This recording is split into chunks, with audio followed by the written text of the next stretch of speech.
Welcome to The Source, where we combine the headlines with in-depth conversations with the newsmakers themselves. Today on the program, the president unhappy with water concession agreements and ordering their review.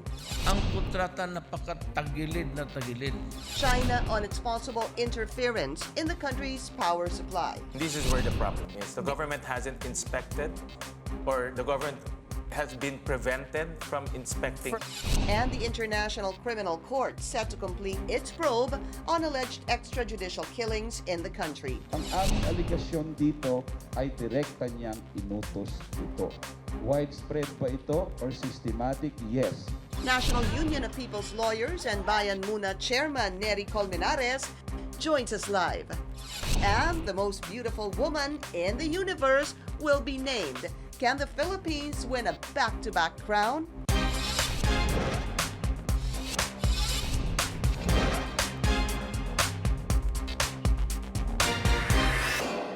Thank you for joining us. I'm Pinky Webb. The Philippines hoping to win a back-to-back Miss Universe crown, but can Cebuana beauty Gazini Ganados bring home the 5th Miss Universe crown?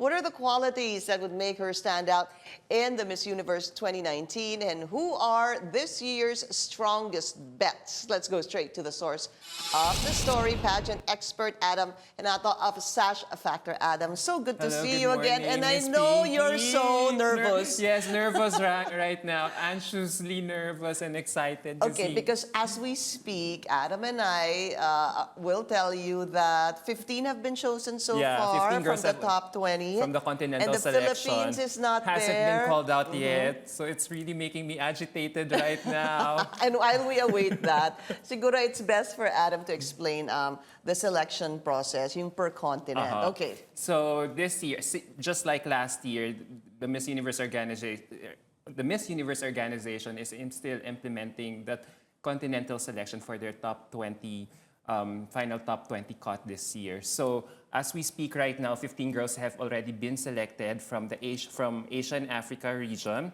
and then Europe, and then the Americas. So as we wait for the commercial break to be over, the wild cards will finally be revealed. And I'm hoping Gazini will be part of the final 5. No, but you were also saying before we went on air that there were also favorites that were not called in the top 15. It's making me calm right now. Now, at least there are other heavy favorites that haven't been called out yet. Who? Brazil, Colombia, and India.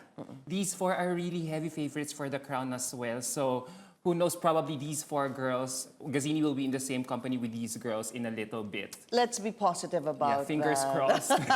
Not only fingers. But when ito kasing category nito that it's done on continents, is this a good thing? Is this advantageous or not? No, because especially for I don't think so. If you will ask my opinion, especially doon sa Asian Africa alone, nakalump yung dalawang continents. And sa Africa, 7 or usually 8 countries lang sila. Pero sa Asia, ilan sila? 20. How much more if there's each country from Asia is sending a very competitive delegate. And it also takes away the fact na dapat pag top 20 talaga. All right! Oh my God!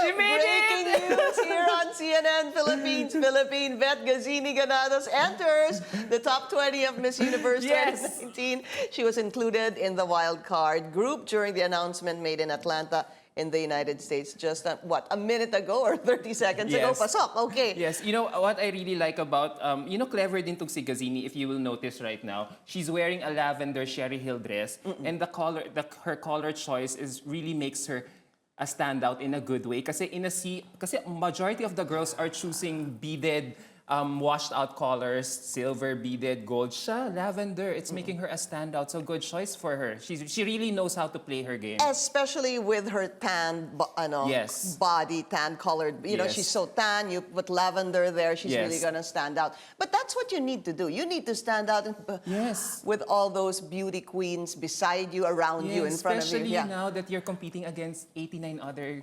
delegates, you really have to make an effort to stand out Otherwise, you won't be noticed. Especially, Miss Universe is an American company. It's an American live show. So the judges are really looking for someone who's really a showman or a performer on stage. And Gazini Is she?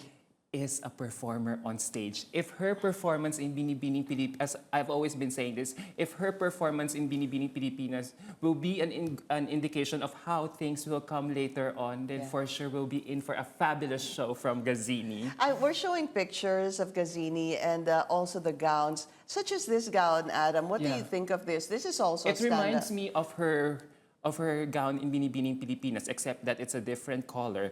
I know that a lot of people were kind of mixed about Mixed reviews. her gown received a lot of mixed reviews because she wasn't able to move well with her gown because it's made of a hard fabric. So I'm really hoping that she will change or switch to another gown that will have a soft fabric so that she can finally showcase her Phoenix walk, her so-called much awaited Phoenix walk. Kasi, What is the Phoenix walk? she has been saying that she will soar like an eagle, like a bird on stage. So, and tapos sa aura-aura pa siya. So talagang, alam mo yon, talagang, I really can't wait for her performance in a little while. Adam and I were talking about it, that in a pageant such as this, where you're up against, what, 89? 89. They're all 90 candidates. You're up against 89 candidates, you're 90 candidates in total. There has to be something that will really make you stand out. And you Yes. need to be a performer Yes. on stage, is what Yes. you're saying. Yes, yes. Yeah, kasi nowadays, we have to admit it, before you get to the Q&A round, how will you be able to make yourself stand out? First, you have to go through the swimsuit and the evening gown How did you do in the competition. swimsuit? In the preliminaries, for me, she rocked it. Yeah. She gave a very, she gave a very subdued yet queenly performance.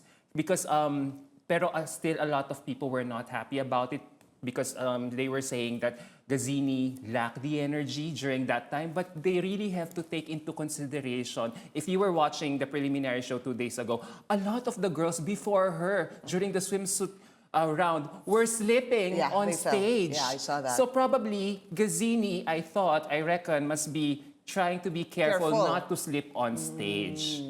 Diba? Pero feeling ko talaga, kasi tsaka limited, tsaka there's so much going on this year's comp in that particular show. Ang production limitation, ang liit ng stage. Yeah. They were also wearing I was huge seeing that, capes. yeah. So probably the capes also got something, had something to do Got stuck in a heel. with the way how these girls are We're flipping swinging it, or swinging it. So probably it might have affected their But performances that's really on good stage. to notice because, to point out rather, because when you go on stage and you slip, I mean, there is something like slipping and Yes. getting up okay. Yeah, recovering well. Yes. And, you can get a lot of applause for that. But there's also you losing Yes. because you slip. So when you have some candidates before you slip, ang mindset mo talaga, No, I cannot slip I cannot during slip. this swimsuit competition. Yes. So, pag ganyan kasi as long as you are able to recover well, carry yourself, and tell to everyone that I'm still okay. I'm gonna proceed with the show. Yeah. And then everything will be all right. So she's in. She's in Yes. the top 20. I'm wondering if what you mentioned, Brazil, Colombia, and India made it. India made it. Colombia made it. Venezuela made it. There's another one. I don't know. Maybe I missed one. But Brazil. Colombia, I Our don't know. producer is saying Brazil is in as Oh, well. all right. Oh, yeah. So, See, I told you. Oh my God! All the heavy favorites oh, made wait a it. minute. So is it, just to be sure, Venezuela, Brazil, Colombia, India, and Philippines Yes. made it? Okay, so Yes. all five. The ones that you said you Made it.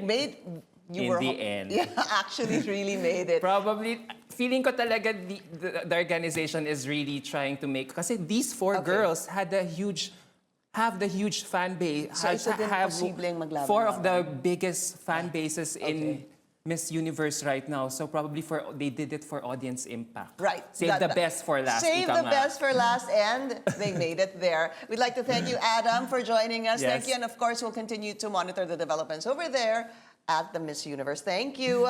We'll be taking a short break. The President ordering the review of water concessionaire agreements and security concerns over China's stake in the country's major utilities. Former Congressman Nery Colmenares will be with us after the break. This is The Source on CNN Philippines. Please stay tuned.